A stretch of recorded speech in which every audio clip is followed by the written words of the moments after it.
Hello दोस्तों, welcome to exam भी 50% faster preparation के लिए आपको बहुत बहुत स्वागत है। और हम बात कर रहे हैं 300 very important question for RBI grade B. आप फॉलो कर रहे हैं ना इस सीरीज को, और हम बात कर रहे हैं ये क्वेश्चन नंबर 91 टू 100 1/3 पे हम आ गए हैं। अगर आपने ये वीडियो नहीं देखा है प्लीज देख लीजिए, बिकॉज अब हम एग्जाम के इतने पास आ गए हैं। आखिरी के 30 दिन में क्या करना है ये बहुत बहुत जरूरी है। सारी मेहनत इस पे डिपेंड करती है अब आप क्या करते हैं। ये क्वेश्चन पूछा था, which of the following can be termed as revenue expenditure. This kind of fundamental things you have to know about economics. मैंने एक वीडियो बनाया था ना, this is not economics in the syllabus, but these are economic and social issues, but some basics. आप उसको economics बोल लीजिए, finance बोल लीजिए, जर्नल अवेयरनेस बोल लीजिए, आपको इतना पता होना चाहिए। Subsidies, interest payment, loan to state government, इस टाइप की जो चीजें हैं ये सारे रेवेन्यू एक्सपेंडिचर है बेसिकली, जो कैपिटल एक्सपेंडिचर नहीं है। कैपिटल एक्सपेंडिचर क्या है? Which is invested for long term, say in a factory, in a infrastructure project, so that becomes a capital expenditure. बाकी हो जाता है हमारा रेवेन्यू एक्सपेंडिचर। आपने पार्टिसिपेट किया, आप सीखे, गलत भी हुआ कोई बात नहीं, आपको पार्टिसिपेट करना है। विच of the following is correct about Atal pension योजना। इस टाइप का प्रश्न जो तीन ऑप्शंस मतलब तीन statement and then answer option के साथ दिया है आते हैं नॉर्मली फेज 2 ईएसआई में, बट इसका सर्टेन पोर्शन आपको फेज 1 में भी आ सकता है। देखिए सिंपल आंसर है यहाँ पे, केवल थर्ड सही है। अगर आप न्यूज पढ़ रहे हैं, नहीं पढ़ रहे हैं तो कम से कम बीपीडिया तो पढ़ रहे हैं। ये देखिए, this is I have taken from BPedia. Total enrolment अभी क्रॉस हो गए 5.2 करोड़। 20 करोड़ बहुत ज्यादा होता है, जरा देश की पॉपुलेशन का भी ध्यान रखिए। और कितने लोग इसमें ऑप्ट इन करेंगे, बिकॉज ये फ्री नहीं मिल रहा है। यहाँ पे क्या है, अब आपको दूसरा पॉइंट समझना है, that is about the AUM. ये भी हमने एक्सप्लेन किया है बीपीडीएम में। एयूएम क्या होता है? Funds under management, the total market value of the securities of financial institution manages on behalf of the client. Financial institution क्या हो सकता है? It can be a bank, it can be a mutual fund, it can be a hedge fund. इस case में क्या है, ये एक पेंशन फंड है। तो इस पेंशन फंड में आपको कंट्रीब्यूट मिलती है। जो भी इस स्कीम में पार्टिसिपेट करना चाहता है उसको एक फिक्स्ड पेंशन मिलती है, और इसमें वो क्या करना पड़ता है, आपको कंट्रीब्यूट करना पड़ता है। 60 साल की एज होने के बाद तब वो आपको यहाँ पे पेंशन मिलती है। अब ऑप्शन देखिए, आसान थे। क्या आसान थे? अगर आप थोड़ा सा इसमें लॉजिक लगाते तो शायद आप बात को पकड़ लेते, इतना मुश्किल नहीं था। 2002 में ये शुरू हुई है। 2002 में अटल बिहारी वाजपेयी प्राइम मिनिस्टर थे। तो 2002 में अपनी प्राइम मिनिस्टरशिप में अपने नाम पे शुरू करना मैंने तो नहीं सुना। ये 2015 में स्टार्ट हुई है मोदी जी के प्राइम मिनिस्टर बनने के बाद। तो आसान था। 20 करोड़ थोड़ा देख के लग रहा है कि बहुत बड़ा नंबर है, तो कई बार इस तरीके का ऑप्शन एलिमिनेशन मेथड यूज करके you can identify what is the right answer. इसके अलावा भी आपको ये पता होना चाहिए कि देखिए 12 states they have achieved there annual targets. और ये एसएलबीसी क्या होती है? State level bankers committee. अगर आप ये वीडियो लगातार फॉलो कर रहे हैं तो आपको ये भी पता होगा, मैंने एसएलबीसी और state level lead banking scheme सबकी बात करी हुई है। नहीं तो बीपीडिया डाउनलोड कीजिए। विकिपीडिया में आपको ये सारे न्यूज़ के साथ साथ जिस तरीके से अरेंज किए हुए हैं, एक एक इम्पॉर्टेंट टॉपिक आपको समराइज तरीके से मिलता है। जैसे पूरे मंथ में इम्पोर्टेंट डेट्स क्या हुई हैं। अगला question, which of the following is correct about RBI recent monetary policy announcement of June 23? जी हाँ, एग्जाम में क्वेश्चन आ सकता है। और अगर आपने अभी तक नहीं पढ़ा है, तुषार सर ने एक वीडियो बनाया है इंपॉर्टेंट चीज मॉनेटरी पॉलिसी में, क्योंकि लेटेस्ट वाली चीजें भी आती हैं। रेपो रेट कितना है तो याद होगा, ये भी याद नहीं है क्या? ठीक है, CPI inflation is expected to be. RBI की जॉब क्या है? इन्फ्लेशन मैनेज करना। और बार बार रिपीट करता रहता हूं मैं इसको, 4 ± 2 इज द बैंड। जिस बैंड में आरबीआई को करना है, मतलब 2% से लेकर 6%। 6% हाइयर बैंड है और 2% लोअर बैंड है। आरबीआई अब महसूस कर रहा है कि आरबीआई की रेंज में आ गया। इवन नेक्स्ट ईयर में it is expected to be 5.1%। MPC voted 5-1, मतलब 6 मेंबर होते हैं एमपीसी में, 5 ने वोट किया कि हम विड्रॉवल ऑफ एकोमोडेशन वाली पॉलिसी को कंटिन्यू करेंगे। ये विड्रॉल ऑफ एकोमोडेशन समझने के लिए पहले एकोमोडेशन समझने का है। एकोमोडेशन मतलब जब आरबीआई मार्केट में लिक्विडिटी छोड़ रहा था, ग्रोथ को बनाए रखने के लिए एकोमोडेट कर रहा था। आरबीआई ने बोला नहीं, अभी हम एकोमोडेट नहीं कर रहे बिकॉज इन्फ्लेशन ज्यादा बढ़ गया, तो विड्रॉल ऑफ एकोमोडेशन शुरू हो गया and RBI is going to continue with this policy. सारे के सारे ऑप्शंस यहाँ पे सही हैं। मुश्किल तो नहीं था ये question, but depends. The cabinet has approved A revival plan of the state run BSNL. कितने करोड़ का एक प्लान है जिसमें allotment of 5G 4G spectrum भी होएगा। बहुत बड़ा नंबर है और ये तो आपको याद ही करना पड़ेगा, इसका कोई शॉर्टकट तो हो नहीं सकता। बट इस टाइप की इंपॉर्टेंट फाइनेंशियल न्यूज आप मिस नहीं कर सकते। 89,047 crore is the amount to companies. ये थ्योरेटिकल क्वेश्चन है। देखिए A and B has the same number of outstanding share, बराबर नंबर ऑफ आउटस्टैंडिंग शेयर है। Equity capital, dividend and earning ये सब बराबर है, but market price of A 1800 rupees and B 600 rupees. तो इनमें से कौन सा सही है? Dividend of one is higher than the other, EPS of one is higher than the other, book value of one is higher than the other, PE of one is higher than the other। तो ये क्यों simple है? क्योंकि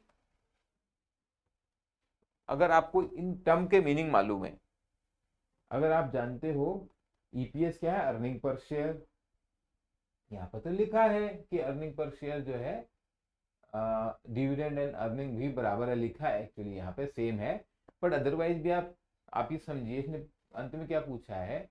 market price एक का 1800 है और एक का 600 रुपया है, तो इनमें से क्या सही होगा? तो आप ये नहीं कह सकते कि अगर मार्केट प्राइस कम ज्यादा है तो अर्निंग पर शेयर भी उसकी ज्यादा होगी या कम होगी। बहुत सारी सिक्योरिटीज मीन्स इक्विटी की बात कर रहे हैं यहाँ पे, कई बार हो सकता है उसकी अर्निंग कम हो लेकिन फिर भी वो महंगी बिक रही हो मार्केट में फ्यूचर एक्सपेक्टेशन से। अब लॉस मेकिंग कंपनीज हैं जहां पर अर्निंग पर शेयर निगेटिव है, मालूम है ना, आजकल लॉस मेकिंग कंपनीज लिस्टेड हैं जैसे जोमेटो, पेटीएम, फिर भी उनका शेयर प्राइस काफी हाई है बिकॉज फ्यूचर में एक्सपेक्टेशन है, राइट। तो प्राइस अर्निंग रेशियो पीई, अब ये तो लिखा ही है क्वेश्चन में, ये आंसर है क्योंकि प्राइस हायर है, प्राइस हायर है। अगर अर्निंग सेम है तो PE is higher than the other. Book value के लिए भी आप नहीं बोल सकते बिकॉज बुक वैल्यू भी आपको बताता है कि क्या किसी कंपनी की जो एसेट्स की टोटल वैल्यू है, अगर सारी लाइबिलिटीज दे दी जाए उसके बाद जो कंपनी में बचता है शेयर होल्डर्स के लिए, वो उसकी बुक वैल्यू बताता है, राइट। तो बुक वैल्यू से भी आप डिटरमाइन नहीं कर सकते कि एक्चुअल में उसका प्राइस क्या होगा, लेकिन यहाँ पे लिखा ही था कि प्राइस ज्यादा है तो पी यहाँ पे डेफिनेटली ज्यादा होगा। प्राइस टू अर्निंग रेशियो बहुत सिंपल रेशियो है और इसके बेसिस पे बहुत लोग इन्वेस्ट करते हैं। MSP minimum support price of moong which is one of the main pulse grown during the kharif season. NABARD के लिए यूजफुल हो सकता है कि मूंग किस सीजन की क्रॉप है, आरबीआई में नहीं आएगा। Has been raised by 10% in 23-24 compare to 7,755 rupees per quintal. Actually ये तो बहुत इजी क्वेश्चन हो गया, मैंने ऑप्शन बनाते हुए ध्यान नहीं दिया। अगर ये लिखा ही हुआ है तो आप 10% निकाल के आंसर निकाल लो इसका। और ऐसा रियल एग्जाम में भी हो सकता है कभी कभी, अगर आप इंटेलिजेंटली करेंगे तो आपको नहीं भी अगर मूंग का दाम पता हो फिर भी निकल जाएगा। कहते ना मूंग के दाल पता, मूंग के दाम दाल के दाम। और मूंग की ये फोटो इसलिए लगाइए कि जो लोग नहीं पहचानते हैं उनको थोड़ा तो पहचानना चाहिए। भारत में अभी भी about 50% of population is depending on agriculture, या 45 होगा, मुझे एक लेटेस्ट याद नहीं है, but agriculture is important part of our Indian economy. More important here is paddy का एमएसपी। पैडी का एमएसपी के चांसेस एग्जाम में पूछे जाने के ज्यादा हैं, और पैडी में भी आपके पास देखिए 2183 पर क्विंटल है। ये मैंने कहाँ से लिया स्क्रीनशॉट? एक हम करते हैं daily quiz. I will recommend you कि आप कुछ नहीं, आपको बस जाके वेबसाइट पर जाना है और आप ये डेली क्विज अटेम्प्ट करनी है, अपने आप रिवीजन हो रहा है। देखो जीए में स्कोर करने के लिए आपको जितने क्वेश्चन अटेम्प्ट करेंगे रेलिवेंट उतना आप स्कोर कर पाएंगे। Which city has topped ECA's International Cost of Living Ranking for 23? सबसे महंगा शहर दुनिया का कौन सा है? एक टाइम में टोक्यो हुआ करता था, बट अभी तो न्यूयॉर्क है, और न्यूयॉर्क ने यहाँ पर बीट किया है हांगकांग को। और ऐसे सिंपल स्ट्रेट फॉरवर्ड क्वेश्चन भी आपको एग्जाम में मिलेंगे। Mister Unsoo Kim, CEO of Hyundai, meets the press at the launch of new edition of Hyundai's flagship car in India. While replying to a question, he answered something not correct and he could not understand the question correctly. This type of error, ये जीए का question लग रहा था ना शुरुआत में, but ये है क्या है? मैनेजमेंट का क्वेश्चन है। मैनेजमेंट सेक्शन में कम्युनिकेशन का क्वेश्चन है। ये कौन सी टाइप की कम्युनिकेशन एरर है? Attitudinal, semantic, physical, psychological? None of the above के तो चांसेस बहुत कम रहते हैं। इसको बोलते हैं सिमेंटिक एरर। सिमेंटिक क्या होती है? Are obstacles in communication that disturb the meaning of a message being sent. Miscommunication can arise due to the different situations that from the semantic barrier between the sender and the receiver. These situations, to name a few, may be language, education, cultural differences. आपने बोला कुछ, हमने समझा कुछ, यह है semantic barrier. Easy topic है communication and management, but of course we have to read very relevant so that you score. हमने स्कोर आपको बताए हैं कि एफएम में नॉर्मली ज़्यादा अच्छा स्कोर आता है, but it's not very easy और वेरी इंट्यूटिव। अगर आपने पढ़ा नहीं होगा तो आप कैसे करोगे? सिमेंटिक बैरियर का मतलब भी तो पता होना चाहिए ना, राइट? ठीक है, अब नेक्स्ट क्वेश्चन पर आते हैं। 98 मूर्खो Vengakandi Shankaran, popularly known as Gemini Shankaran. Gemini Shankaran तो शायद मैंने सुना है, passed away recently. He was associated with. These are the options. और अगर जेमिनी शंकरन आप शब्द पे, नाम पे ध्यान देंगे तो शायद आपको जेमिनी का सर्कस कभी याद आ जाए।